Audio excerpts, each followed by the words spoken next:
রাত যে অনেক হলো, মা তাড়াতাড়ি বাড়ি যেতে বলেছিল। বাবা বাড়ি এসে যদি দেখে আমি বাড়িতে নেই, খুব রাগ করবে। খুব চিন্তা হচ্ছে রে, বাড়ি আর যেতে পারবো তো? রাত 9টায় লাস্ট ট্রেন ছিল, এখন তো 9:30 হয়ে গেছে। এরপর ট্রেন আসার নামে আর খবরই নেই। বুঝতে পারছি না এত লেট কেন করছে। হয়তো কোনো সমস্যা হয়েছে, এই জন্য লেট হচ্ছে। আশেপাশে তো কাউকে দেখছিও না। ট্রেন আসতে লেট হচ্ছে কেন জানতে পারলে খুব ভালো হতো। শুনতে পাচ্ছিস? মাইকে অ্যানাউন্স করছে লাস্ট ট্রেন রাত 11টার সময়। এখন কি হবে বলতো? কোন কক্ষণে যে বান্ধবীর মেলায় গেছিলাম। আমি তো বাবার চিন্তা করছি। বাবা যদি বাড়িতে এসে আমাকে না দেখে সবকিছু তছনছ করে দেবে, যত রাগ মায়ের উপর ছাড়বে। এদিকে খিদে যে আমার পেটটা একেবারে চলচল করছে। আশেপাশে কোনো দোকানও খোলা নেই। দোকান খোলা থাকলে কেক বিস্কুট কিনে খেতাম। হাঁটতে হাঁটতে ওদিকে চল, দেখি কোনো দোকান পাই কিনা। একটা ভাঙা হোটেল মতো কি একটু দেখা যাচ্ছে না? ওইখানটায় চল।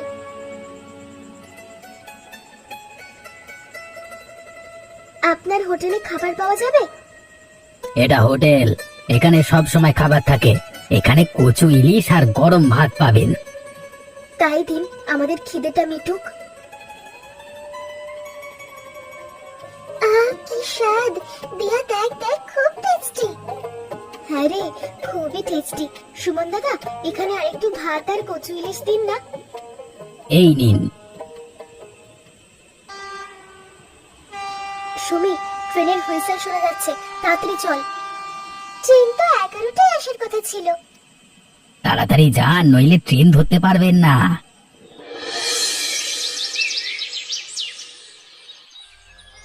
তোমাকে বলেছি দিয়াকে যেখানে সেখানে যেতে দেবে না, তারপরও তুমি দিয়াকে মেলায় যেতে দিয়েছিলে। কেন যেতে দিয়েছিলে? এত রাগারাগি করছো কেন? ও তো একা যায়নি, ওর সঙ্গে সুমিও ছিল। রাগারাগি করব না? রাত 12টার সময় যদি বাড়ি ফেরে তাহলে রাগারাগি করাটাই তো স্বাভাবিক। এইভাবে আর কোনো দিন যেন কোথাও না যায়। যে বিপদে পড়বে সেদিন বুঝতে পারবে। আরে বাবা, হয়েছে, এবার একটু থামো তো। কখন থেকে বকবক করছো? তোমাকে একটা কথা বলি, আমি দিয়ার বিয়ে ঠিক করেছি। ছেলে ইতালিতে থাকে। কি বলছো তুমি? দিয়ার কি বিয়ের বয়স হয়েছে নাকি? কলেজে পড়ে, এখনই তো বিয়ে দেওয়ার সময়। বয়স বেশি হয়ে গেলে তখন বিয়ে দিতে সমস্যা হবে। তোমার যা ভালো মনে হয় তাই করো। তবে তোমাকে একটা কথা বলে দিই, দিয়ার বিয়েতে কিন্তু আমার মত নেই। তা থাকবে কেন? বিয়ে তো আমি ঠিক করেছি, তাই তোমার মত নেই? তুমি দেখছি আমার সাথে পায়ে পা লাগিয়ে ঝগড়া করছো। দিয়া এত জোরে চিৎকার করছে কেন? চলো তোর ঘরে যাই। হ্যাঁ চলো।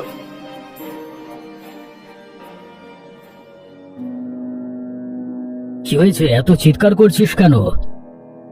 আমার ব্যাগের মধ্যে মানুষের আঙুল। তোর ব্যাগে মানুষের আঙুল কেমন করে এলো? জানি না বাবা। ওই ব্যাগটা দেখি তো। সত্যি তো, ব্যাগের ভেতরে মানুষের আঙুল কেমন করে এলো? আমি কিচ্ছু জানি না বাবা। তোরা না গতকাল মেলায় গিয়েছিলিস? আবার মনে হচ্ছে সেখান থেকে কেউ ব্যাগের মধ্যে মানুষের আঙুল রেখে দিয়েছে। আমি কিছু বুঝতে পারছি না। আমরা রাতে যখন স্টেশনে বসেছিলাম তখন তো ব্যাগে আঙুল ছিল না। তাহলে কি এই আঙুল উঠে এসেছে? আমি আর সুমি একটা হোটেলে খেতে গিয়েছিলাম। তারপর ট্রেন আসার শব্দ শুনে ব্যাগ ফেলে দৌড়ে স্টেশনে যাই। দেখি ট্রেন আসেনি। তারপর সেই হোটেলে ব্যাগ নিতে যাই। তারপর? ব্যাগ নিতে গিয়ে দেখি হোটেল বন্ধ হয়ে গেছে, আর হোটেলের সামনে আমার ব্যাগটা পড়ে আছে। হোটেল থেকেই এই সর্বনাশটা হয়েছে। সকাল থেকে আজ একজন খদ্দেরও আসলো না। এইভাবে চলতে থাকলে হোটেল বন্ধ করে বাড়ি বসে থাকতে হবে। একজন আসছে এইদিকে।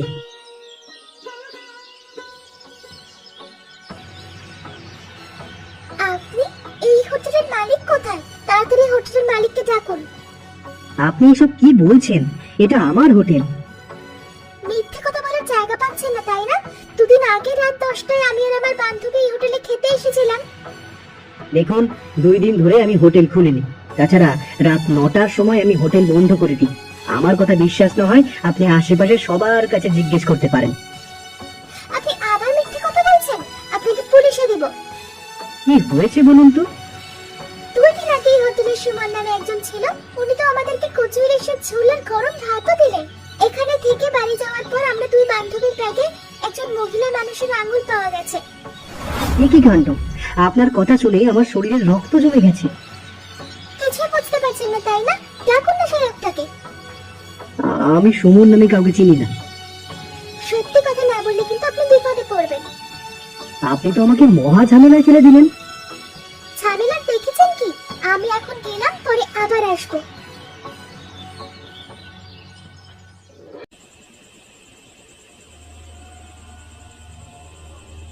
সেই কখন থেকে দেখছি তুমি ঘরের মধ্যে হাঁটাহাঁটি করছো, হয়েছেটা কি? একটু ঝামেলায় পড়ে গেছি। কি হয়েছে আমাকে খুলে বলো। কয়েকদিন আগে সন্ধ্যের সময় ট্রেনে করে শ্রীপুর যাচ্ছিলাম। ট্রেনের কেবিনে 2জন মেয়ে ছিল, তাদের আঙুলের ডায়মন্ডের আংটি ছিল। তারা যখন ঘুমাচ্ছিল আমি তাদের আঙুল কেটে নিয়ে ট্রেন থেকে লাফ দিয়ে দিই। মনে হচ্ছে আমি কোনো রূপকথার গল্প শুনছি। তারপর কি হয়েছিল? তারপর আমি আমি আমি বাড়ি ফিরবো বলে কাছাকাছি একটা স্টেশনে যাই। স্টেশনে পৌঁছে শুনি 9টার ট্রেনে 11টার সময় যাবে। হো, এই জন্য সেদিন রাতে তুমি বাড়িতে আসোনি? সমস্যাটা এর পর থেকে শুরু হয়, বুঝলে। এর বড় কাহিনী আছে। ওই স্টেশনে কয়েকজন পুলিশ ঘোরাঘুরি করছিল। আমি একটু দূরে চলে যাই। সেখানে আমার বন্ধু পলাশের ভাঙা হোটেলে যাই। আমি তালা খুলে হোটেল খুলি এবং ওখানে যা ছিল সেগুলো রান্না করি। ওইখানে কি কি ছিল? একটা ফ্রিজ ছিল। ফ্রিজ খুলে দেখি আস্ত ইলিশ আর কচু আছে। আমি ইলিশ কচু রান্না করি। তারপর রাত 10টার দিকে 2জন মেয়ে হোটেলে খেতে আসে। আমি কৌশলে না আঙুল দুটো ব্যাগের মধ্যে রেখে দিই। এ তো ভালো কথা। এখন ওই মেয়ে দুটোর দোষ হবে, বুঝলে? না গো, ওদের কিছু হবে না। ওরা থানায় গিয়ে আঙুল দুটো জমা দিয়েছে। টিভিতে নিউজও হচ্ছে, দেখো না। শুনতে পাচ্ছো? মনে হচ্ছে পুলিশের গাড়ি আসছে। হ্যাঁ, শোনা যাচ্ছে। আমি এখন বার হচ্ছি। কেউ আসলে দরজা খোলবার দরকার নেই। ডায়মন্ডের আংটি দুটো দিয়ে যাও। আরে এসে দেবো।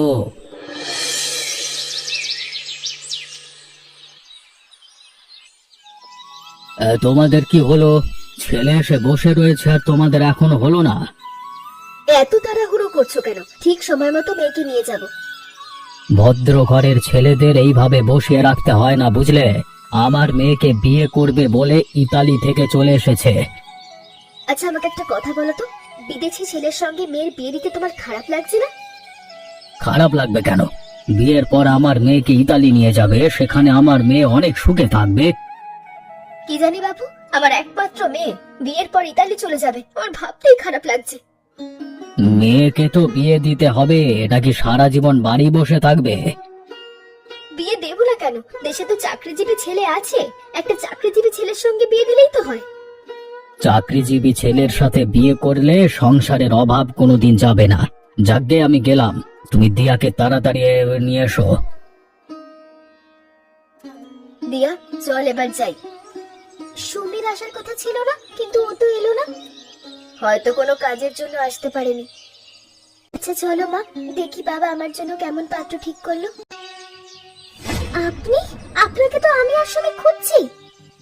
তুই ওনাকে চিনিস? খুব চিনি। এ তো একজন শয়তান লোক, সেদিন আমাদের ব্যাগে আঙুল রেখেছিল। কি পাগলের মতো কথা বলছিস? এ তো কালকে ইতালি থেকে এসেছে। দেখুন, আপনি ভুল করছেন। আমার নাম রবি। আমি আপনাকে আগে কখনো দেখিনি, আজকে প্রথম দেখলাম। তবে আপনাকে দেখা মাত্র আমার ভালো লেগে গেছে। আপনার কথা আমি বিশ্বাস করি না। বাবা, তুমি ওর কথায় কিছু মনে করো না। আমি আজই আপনার মেয়েকে আংটি পরিয়ে দিতে চাই। হ্যাঁ, তোর কথা শুনে আমি তো অবাক হয়ে যাচ্ছি। আমার মনে হচ্ছে আঙ্কেল ফাঁদে পড়ে গেছে। বাবা আমার কথা কিছুতেই বিশ্বাস করছে না। আমি নাকি বিয়ে করবো না বলে ওই ছেলের নামে মিথ্যে কথা বলছি। আঙ্কেলের মতো মানুষ কি করে এত বড় ভুল করতে পারে? কোনো খোঁজ খবর না নিয়ে একজন ফ্রড ছেলের সঙ্গে তোর বিয়ে দিচ্ছে। ছেলেটা আবার তোকে আংটিও পরিয়ে দিয়েছে। আমার না কিছু ভালো লাগছে না। মনে হচ্ছে বাড়ি ছেড়ে দূরে কোথাও চলে যাই। এখন মাথা ঠান্ডা রাখ। আঙ্কেলকে যেভাবেই হোক বুঝিয়ে বলতে হবে ব্যাপারটা। বাবা ঠিকই বুঝতে পারবে, কিন্তু যখন বুঝবে তখন পথ থাকবে না। একটা কাজ করি, আমরা থানায় যাই, তারপর দেখি ওরা আঙুলের 2টা রহস্য খুঁজে বার করতে পারলো কিনা। আজকাল পুলিশ দিয়ে কোনো কাজ হয় না, টাকা খেয়ে ওরা মুখ বন্ধ করে রাখে। এখন আমার একটাই কাজ, যেভাবেই হোক বিয়েটা আটকাতে হবে। থানায় যাবি না তাহলে? এখন যাব না, বাড়িতে আমার বার হওয়া নিষেধ। তোর সঙ্গে দেখা করব বলে কলেজে এসেছি, এখন বাড়ি যাব। চল তাহলে বাড়িতেই যাই। তুই যাদের ব্যাগে আঙুল রেখেছিলি তাদের মধ্যে একজন আমার কাছে এসেছিল। আমি এমন ভাব করেছি যে তোকে আমি চিনি না। আমি তোকে একটা মজার ঘটনা বলি। তুই তো জানিস বিভিন্ন জায়গায় বিয়ের নাম করে সোনা গহনা নিয়ে আমি পালিয়ে যাই। তো এবার যেখানে আমার বিয়ে ঠিক হয়েছে তাদের মধ্যে একজন ওই রাতে তোর হোটেলে এসেছিল। তোকে তো চিনতে পেরেছি, তাহলে খুব সাবধানে পা ফেলতে হবে, নইলে সব শেষ হয়ে যাবে। আরে বাবা, আমি পুরো অস্বীকার করেছি। আমি বলেছি আপনাকে আমি আগে কখনো দেখিনি, ওরা আমাকে রবি নামে চেনে। এমন ভাব দেখাবি যাতে ওরা মনে করে তুই এই শহরের সবচেয়ে ধনী। শেয়ার বলতে আমি ইতিমধ্যে সুমির আঙুলে ডায়মন্ডের আংটি পরিয়ে দিয়েছি। তাহলে আর দেরি করা যাবে না, কাল রাতেই বিয়ের জন্য প্রস্তুতি নে। আমি তোর সাথে যাব, কিন্তু ছদ্মবেশ নিয়ে। আমি অন্য কথা ভাবছি, যদি আমার পরিবারের লোকজনদের দেখতে চায় তখন কি করব? বলবি মা ইতালিতে থাকে, তাহলে তো ঝামেলা হওয়ার কথা না। দরকার হলে তোকে নিজের দাদা বলে পরিচয় দেব, আর লতাকে বৌদি বলে পরিচয় দেব। দূর, তাই হয় নাকি? এই সব ঝামেলার মধ্যে লতাকে জড়ানোর কোনো দরকার নেই। একজন মহিলা থাকলে আমার প্রতি ওদের বিশ্বাসটা আরো বেশি মজবুত হবে, বুঝলি? বন্ধু, অনেক রাত হলো, এবার বাড়ি যেতে হবে। চল চল, কালকে সময় মতো চলে আসিস। ঠিক আছে বন্ধু।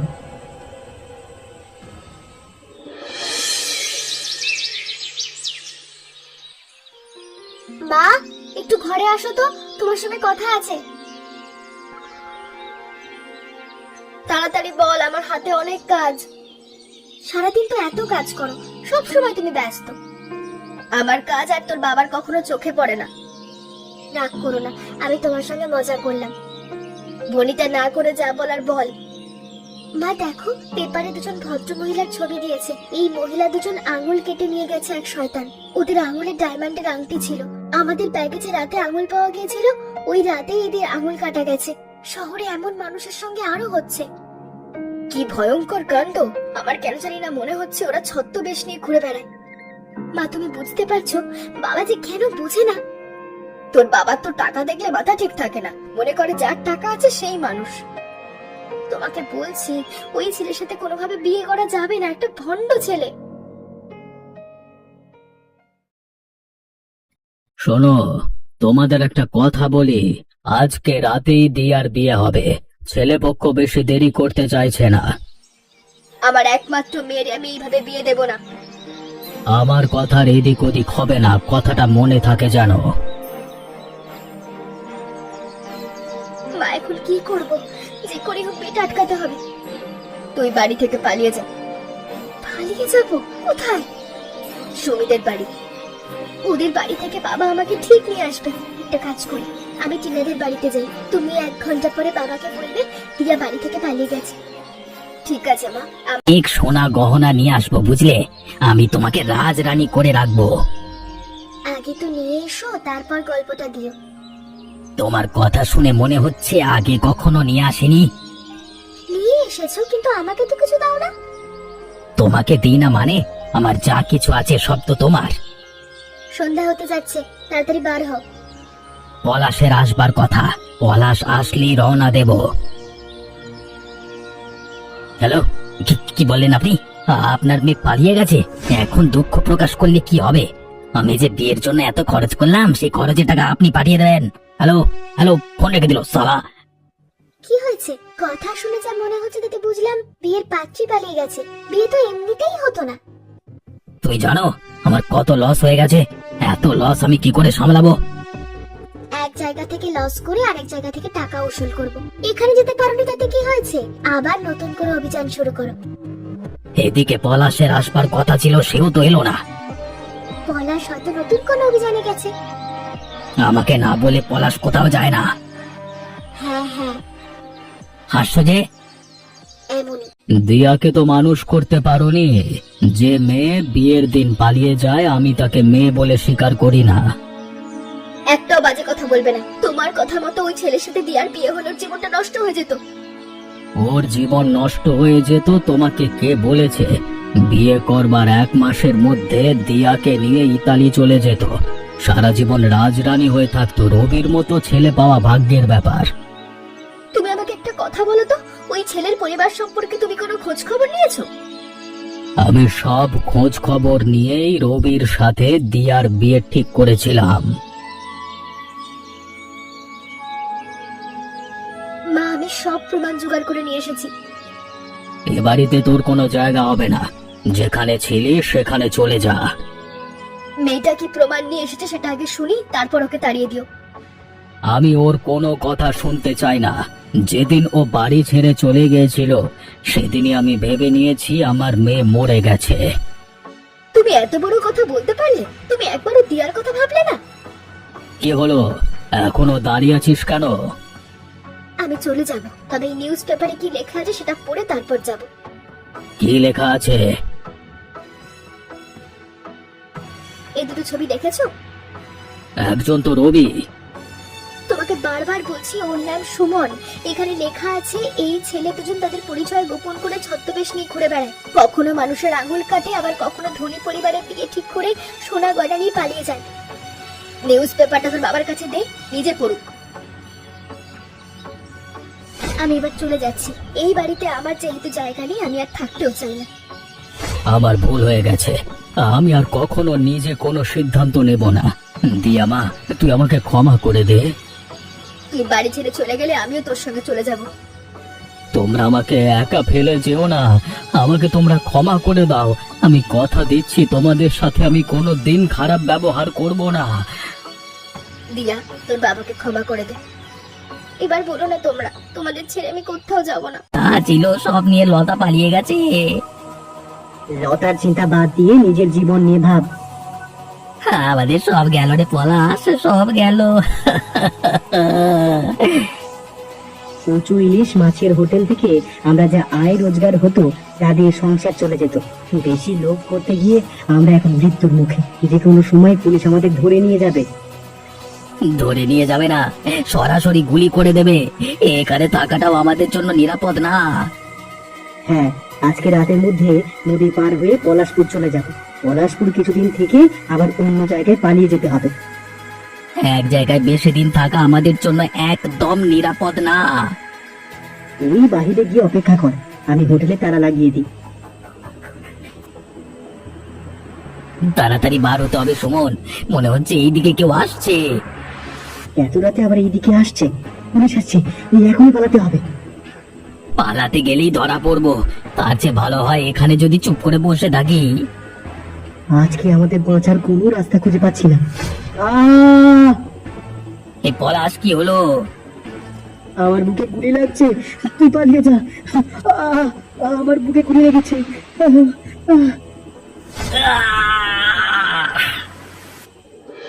পুলিশের হাতে গুলি খেয়ে মারা গেল।